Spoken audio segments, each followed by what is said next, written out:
Peace, and welcome. We're glad you're here.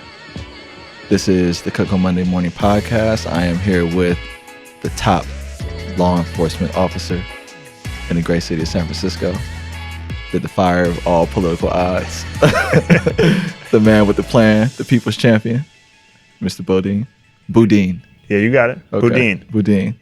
Welcome. Thank you. Good to be here with you. Thanks for coming by the office. Yeah, man. Thanks for doing this. Absolutely. Yeah. At Cook on Monday Morning, we believe that if you own Monday morning, you can own the week. If you own the week, you can own the year. And if you change your year, you can change your life. So there's so many things I want to get into you with, but I have to start with not endorsing you. All right, good. Yeah, I'm glad you brought it up. I was going to have to otherwise. So because all right, so congratulations on your win as district attorney. I think that for everyone that was a political pundit, seeing it happen was like the earth shifted. It was like that, it was close too, right? It was a close race, yeah. I think, depends how you calculate with ranked choice and all that, but I think the final count, if you include all the ranked choice analysis, was within a percentage point. Okay, yeah. About that range. Yeah.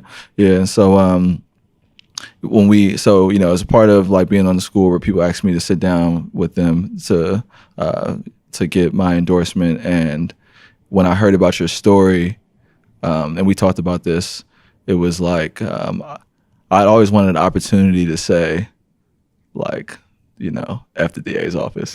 Hey, you can say it. Yeah. Free speech, First Amendment. Right. And I felt like your candidacy represented that, because everything that you were talking about and represented was like, historically to me, the DA has just been a group of people that sent black people to jail. That's kind of like all that I thought about them, like the police, the DA, and, being on the school board, my perspective about how to partner with these groups in order to keep kids safe has shifted. And I talked to the police chief about this too. And I didn't endorse you.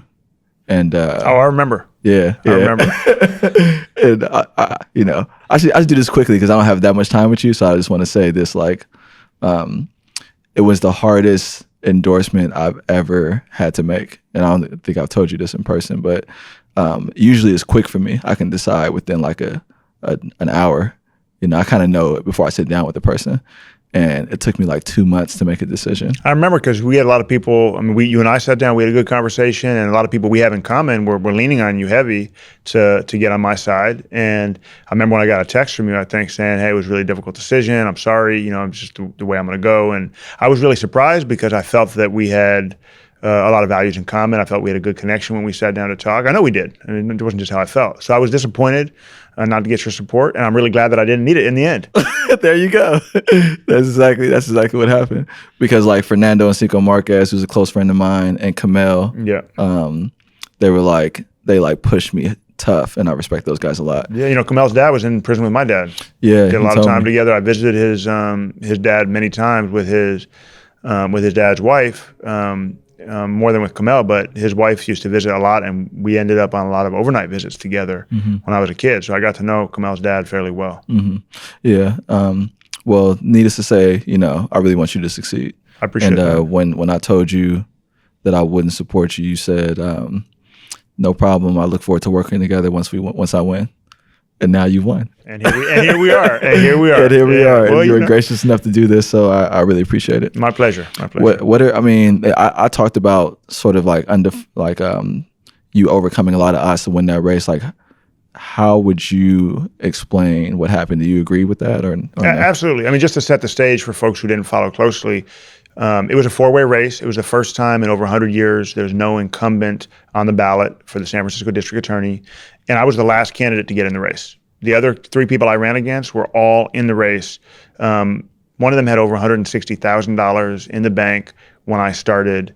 Had already locked in endorsements from both U.S. senators, the governor, the lieutenant governor, 7 members of the board of supervisors. Much of all the establishment endorsements you could ask for, many of which had been locked in before I even got in the race.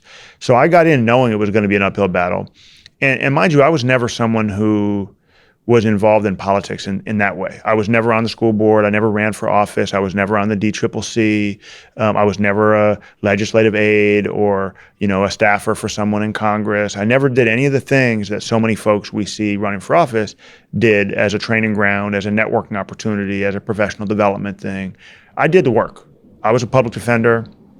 I was in the courthouse. I was trying cases, and I was doing policy work, impact litigation, legislative work, but doing it from the standpoint of a substantive commitment to criminal justice reform, not from the standpoint of, I want to build a career in politics. And so I was an outsider coming in late in the game, and the odds were definitely against me. Mm-hmm. Yeah, and your upbringing, your background is incredibly interesting. I think I don't know if we have a lot of powerful stories that come in sort of the political space here, but you worked for Victor. What's his name?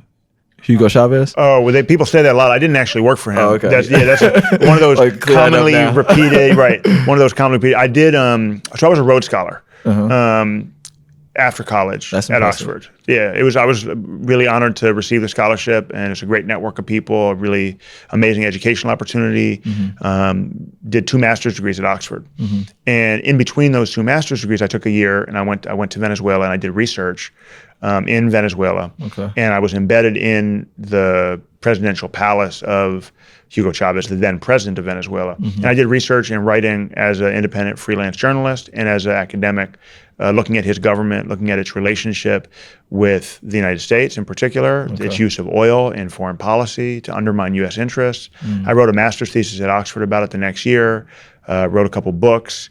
When I went back to law school, I ended up teaching classes to undergraduates on Venezuelan politics. So it was really much more from the standpoint of academic research, publishing, journalism. Got it. It's been misconstrued to say that I worked for him. I never met the man, and I never received any money from his office or his presidential palace. Got it. Yeah, I think I read on Wikipedia that you were an interpreter or something like that. I was an interpreter down there. That's how I got my foot in the door to do my academic research. Got it. So I never interpreted. I never met him. So I never worked with him directly. I did translate a book of interviews that he did from Spanish to English, but I was hired by a U.S.-based publisher to do that work. They wanted to be able to publish this book, and they hired me as someone who spoke fluent Spanish and was on the ground in Venezuela. So I had the cultural and political context to do a good job with the translation, but the paycheck came from a U.S.-based publisher for that project. Got it. So you clearing stuff up on? Yeah, I appreciate the opportunity. A lot of misinformation out there, always. Well, you're kind of like a hot topic for conservative news outlets and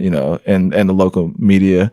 One of the as soon as you got in, there was a news report about you letting a lot of people go from the office here. Yeah. And I was like, oh, he for real. Yeah. Well, I was elected to make changes, right? And at the end of the day, personnel changes are really difficult. But I think what we did was narrow. It was precise. It was restrained. And for a point of comparison, just for folks who are watching or listening, we have about 120 lawyers in the office. I let 7 people go my first week. I want you to just imagine for a moment that whichever Democrat you may support in this wide field of Democratic presidential candidates, right, wins. Maybe you don't support them. Whichever one wins, whether it's Bernie, whether it's Warren, whether it's Bloomberg, doesn't matter. Pick one of the candidates. They win the White House. Do you think there's going to be a single member of the Trump cabinet that still has their job? Yeah, no. No. Do you think there's going to be a single ambassador that was appointed by President Trump that's still going to have their job? Maybe 1 or 2. Yeah. I hear you. Right. So what we did in this office was less than 5% turnover. After an election where I was voted into office by people demanding significant changes. So what I'm trying to do is targeted, precise, slow, careful, respectful, way more restrained than you would see if there was a new police chief put in place, way more restrained than what you would see if we had a new mayor elected. When you have changes in executive leadership, voters expect and demand changes. And what we did, and I think this is a testament to the high quality of the staff in this office, was really restrained.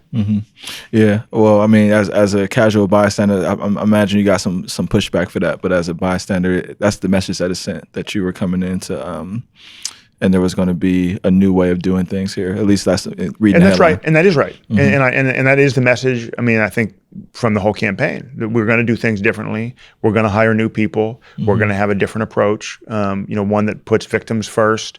One that is not just focused on punishment and retribution and sending more men of color to cages, but rather on having interventions that hopefully break the cycle of crime and punishment and victimization. We can do that with a lot of the existing staff, and that's where we're lucky. That's something where I think DA Gascon did a lot of heavy lifting in terms of transforming this office. California, has the largest prison system in the country, and within all the counties in California, San Francisco sends the least people, any way you measure it, to state prison, per capita, raw numbers, and that's what I inherited. So I'm lucky that I inherited an office where they're already really good at finding alternatives to prison. I should mention, I wore my best suit for this interview. Well, it looks good. It looks sharp. I appreciate that. Yeah, and I brought that up because before we started talking, I was saying you look very Adachi today. Well, Adachi was definitely a fan of the pinstripe suit. It's true, and he was a mentor and a friend of mine. He gave me my first real job as a lawyer, practicing law, trying cases. Learned a tremendous amount in his office. Got to do more than 24 jury trials right here in the Hall of Justice. Got to know many of the people in the office I now run in that capacity. And as we're talking here today, it's almost exactly a year after the date that Jeff passed. Yeah, and I think when we sat down, I mentioned to you that when I was sworn in to the school board, Jeff swore me in. Yeah, and so, it was hard for me the day that he passed, and whenever I had a really tight political moment, like I would call him and Sophie Maxwell. I had Sophie Maxwell on the podcast, and I was explaining this to her. There was a time back in 2018 when I was on a London Breed shortlist to be appointed for a seat, and you don't know who to trust, you don't know who to call. I called Jeff and Sophie that day, and that was sort of like the people that I relied on. So good people. Both of them real good people. Who do you rely on? Like when you think about if you have some mentors or people that you look to for guidance in this work, or people that you don't mind talking about publicly? Yeah, there's a lot of people actually, and it really depends on what area of the work. I mean, I'm lucky that I have a really big network of friends, of supporters, of mentors, of colleagues. There's people in the office, my chief of staff, Christine DeBerry, who's been here for many years. The chair of my transition team, Ann Irwin, does a tremendous amount of work at the state level around criminal justice reform, was a public defender, but focuses much more on legislative issues and the progressive prosecutor movement.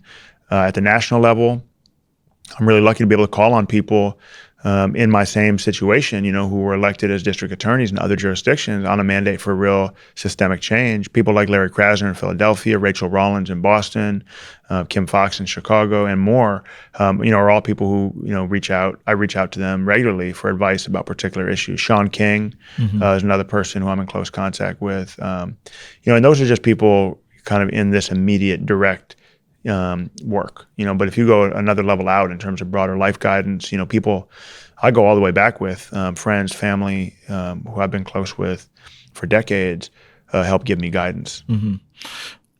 So I mentioned a little bit about a lot of the news reports that have come out, surrounding some of the initiatives that you have introduced. I know that people from historically marginalized communities were super excited that you won, and I saw the victory speech at El Rio that night, and it seems like the Chronicle especially is kind of having they're talking about you a lot.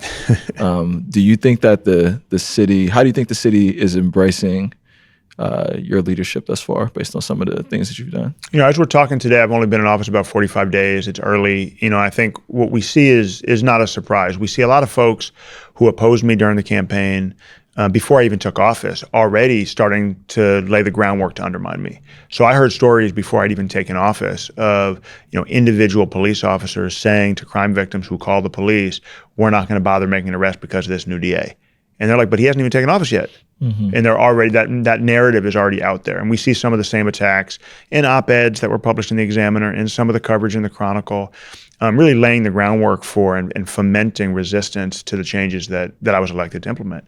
I'm not surprised by that. It is what it is. There's a lot of voices in San Francisco, and there's a lot of voices that have access to media, that have close relationships with different channels of public communication. And my thing is, I represent everybody. We ran a hard race, we won a narrow victory, and now it's about governing. It's not about trying to be in a narrow mindset that we only represent the people who supported us. That's why I'm here talking with you. That's why last night I spent an hour at a community meeting, in west of Twin Peaks, talking to people who, most of whom in the room, I'm sure didn't vote for me. But we need to work together to make San Francisco safer. And I approach this work with a tremendous amount of humility. It's a big job. It's not an easy job. The city has very real challenges in terms of public safety, and we have a legacy, as you pointed out, where the district attorney's office and the police department in San Francisco and beyond are associated with a tremendous amount of harm that's been caused, particularly in poor and marginalized communities of color. So we've got to grapple with and own the history of the department and of the agencies that we're part of, and at the same time move forward in a way that doesn't expose our communities to risks of violence or increased crime. It's a big job. And there's a lot of problems, a lot of deficits in terms of funding, in terms of state law, in terms of bureaucracy. And I'm open to working with anybody who shares my commitment to making the city safer and putting victims' needs first.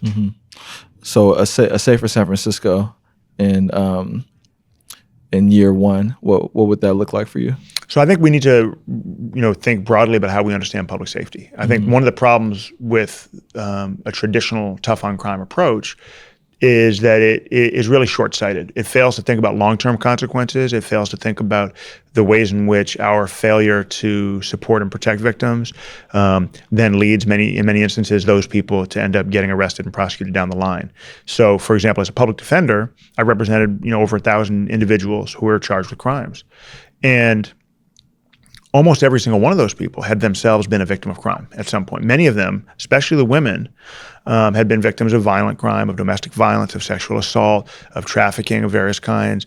For the district attorney's office to just say, well, we care about public safety, and that means if you get arrested, we're going to prosecute you, and we're going to ignore what happens after we prosecute you. Are you more or less likely to commit a crime? What kind of an intervention do we have that sets you on a path to not reoffend? And if we ignore the past, the history, what led you to a place where you committed this crime you're accused of, then I think we fail to do our jobs and we fail to think about public safety. I'll give you another really concrete example that most district attorneys don't consider. We put people in jail every day for property crimes. We have a big property crime in San Francisco. I spend a huge amount of my time working on trying to reduce property crime and try to do it in a way that's effective and data-driven. But property crime is not violent crime. It's not murder, it's not sexual assault. And we know that across this country, there's about a 10% chance that somebody who's put in a jail will be sexually assaulted. That's public safety too.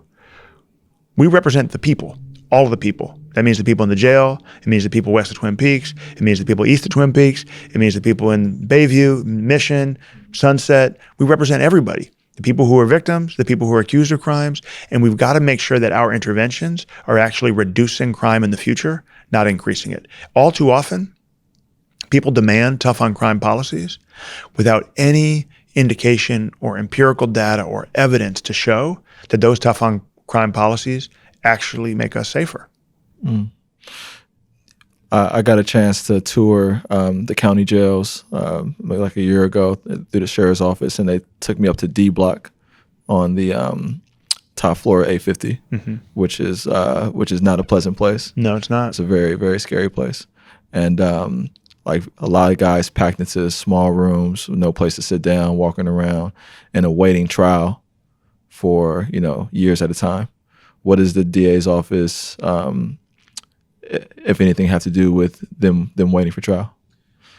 So it's a big issue, the age of cases as well as the conditions in 850 Bryant, that jail there, trying to close County Jail 4, trying to resolve cases more quickly is a high priority for me. When I took office, there were about 5,500 open cases. And about 20% of those cases, over 1,000 cases, were more than 2 years old. Now, many of those people are not in jail. Many of them are out of custody, and many of them are engaged in various kinds of programming. Some have gone up to Napa State Hospital for mental health issues, but there are a significant number of them that are in jail. In most instances, it's not the DA's fault that those cases are so old, in the sense that under California law, if a defendant wants to go to trial, they have a right, speedy trial right. They can be in front of a jury within 60 days, absent very extraordinary circumstances. So usually those delays are because of the defense not wanting to go to trial right away. But nevertheless, as district attorney, I want to close old cases. I want to give people fair plea deals. I want to dismiss cases we can't prove, and I want to take cases to trial where we can't come to terms through negotiations. And I don't want to have them wait 5 years. It's not fair to defendants who are sitting in jail, not fair to their families who need some kind of certainty about what to expect in the future. It's not fair, first and foremost, to victims who want closure, who want to have some sense that justice has been served. And it's not fair to witnesses, whether they be police officers or civilians, who are going to get called to testify about events that they witnessed or documented years ago. It's not fair to the courts. It's not fair to the jurors. We've got to do a better job having swift and certain justice, and having justice really be just, not just about exacting the toughest punishment, but about having an intervention that helps heal the victim, restore them to where they were before the crime was committed, and set the person up who caused the crime to be held accountable in a way that doesn't lead to a cycle of crime and violence in the future when they get released. Yeah. I think it's important just to know too that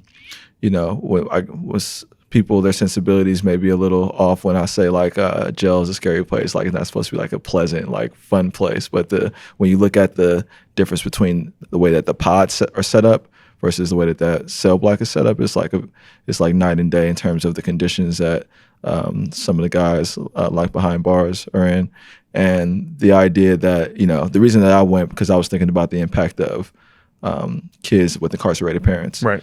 And to consider that they have parents away and they don't even actually have a sentence yet, So I was like, man, this is kind of ridiculous that this looks this terrible, and that kids are disconnected from their parents, which we see in a lot of our research shows will perpetuate this cycle. Right. Of crime. So, well, when I was a kid, my parents got arrested. I know you're aware. I was 14 months old, and both of my parents ended up serving long prison sentences. My mom did 22 years before she came home. My dad's still incarcerated today. He served nearly 40 years in prison. He's 75 years old. But before they were sentenced, they spent about 3 years in county jail. So I went through that as a kid, visiting them, not knowing when they were going to get out, if they were going to get out, what their sentence would be. We had no idea. And that's something that sadly millions of American children go through. It's traumatic, it's destabilizing. And it's one of the reasons why the very first policy that I announced after taking office was a diversion program for primary caregiver parents. We do not want primary caregiver parents in jail, behind bars, in cages. We want them at home taking care of their families. We can hold people accountable for nonviolent crimes in ways that don't involve destroying families. And that's exactly what we're going to do in San Francisco. Right on. Yeah, I think that might be a good area for you. I love that idea. It might be a good area for you to collaborate, now that I want to see you succeed, even though I didn't. We need partnership. And we need partnership with the school. We need partnerships with other agencies. Yeah. That's not something we can do alone. We need programming so that if we refer someone to diversion who is a primary caregiver but maybe has a substance issue, they're getting drug treatment. Or if they need parenting skills to do a better job being there for their family, they get those parenting classes. That's part of the goal behind the diversion program, is to give people the programming necessary to avoid getting arrested next time around. Right. Yeah. And I'm sure the school district already has a partnership with some of with the county jail around kids being able to visit their parents. Right. And so, those kids being able to see you and hear your story and relate to that situation, I think would be a very powerful thing to set up too. Well, I'm way ahead of you. I've already volunteered for the One Family Visitation Program at the jail. I've done it multiple times. On Father's Day, several years I've gone in, helped supervise some of those visits. Love the work that One Family and Community Works West is doing in the jail with parenting classes, with supervised contact visits with kids. Really committed to those programs, not just because I know firsthand how important it is for the kids who are innocent, who haven't done anything wrong, but because I also know empirically that it reduces recidivism rates and keeps our community safer. Mm-hmm. When we give people who are locked up an opportunity to stay connected to their family, to stay connected to their communities, they're far less likely to get rearrested when they come home. Mm-hmm. Mm-hmm. So I know you got a whole department to run. I don't want to keep you too much longer. I do in the podcast always talking about leadership and legacy. Do you have any guiding principles when it comes to leadership? I think you got to be willing to work at least as hard as you expect other people around you to work. You got to lead by example. And that means putting in the hours, doing the work, rolling up your sleeves, understanding the issues, and not being above it. So that's something that I try to do. I try to work at least as hard as I expect anybody else to work.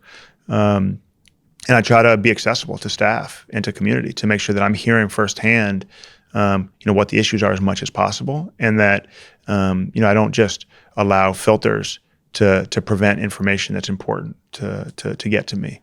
But I know the bigger agency you run, the harder it is to do that. The more issues you have coming at you, the more challenging it becomes to really be accessible to everybody. But I think that always has to be the principle, is just, remember that there's a lot of real people's lives who are caught up in this system, and you can't get too far away from the human impact of the crimes, of the sentences, of the jail system we've got, of the housing conditions in the jail. And you can't forget that the work we do in the criminal justice system is deeply connected, inextricably tied to education, mm-hmm. healthcare, housing, employment.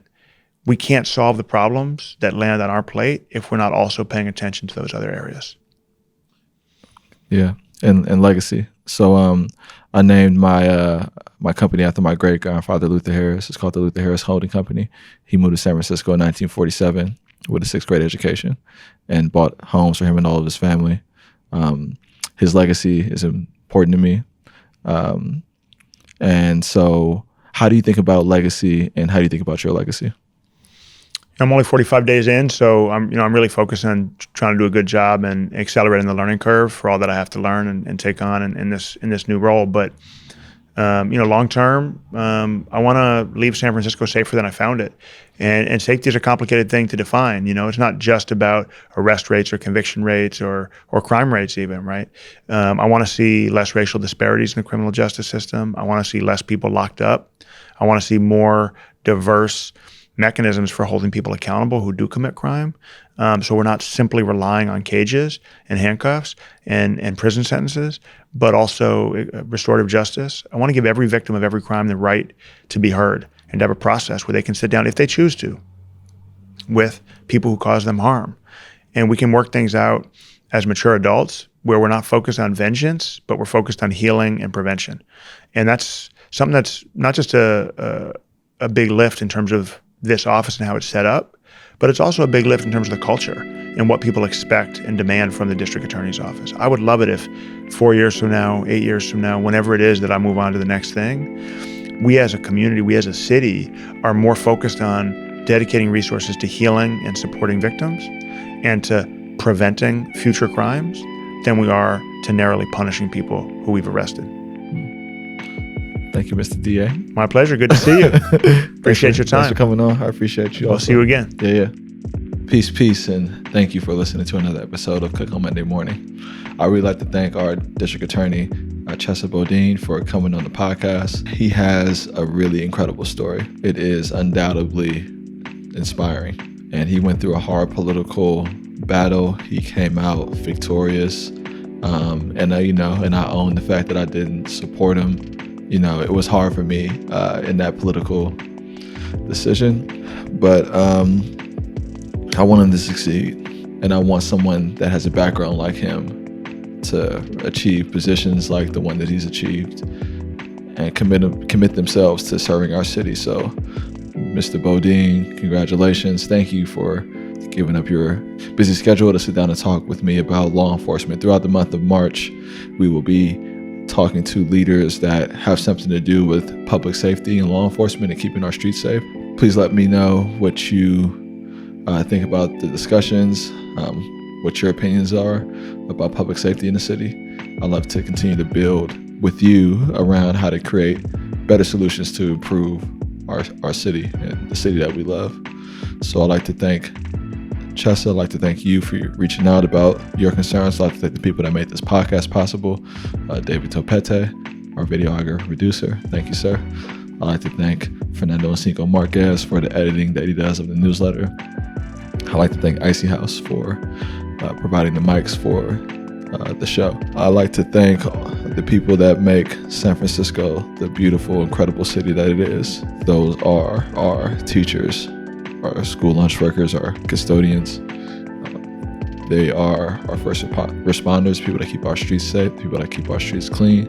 I'd like to thank our bus drivers and the people that are on the front lines every day supporting others that are struggling. This podcast is for you. I am your biggest fan, and you make San Francisco the beautiful, incredible city that I love. If you are interested in reaching out to me, you can reach out to me, info@stevoncook.com. You can reach out to me on Twitter @StevonCook, on Instagram @StevonCook. I want to build with you. I want to build with you if you're in San Francisco or if you're in a city like Oakland, LA, Houston, Dallas, New Orleans, Philadelphia, Chicago, Detroit, the state of Florida, anywhere that is looking to redefine their Monday morning, change themselves, change their community. I want to build with you. Please reach out. And until we see each other next week, have a great week. Peace, and we out.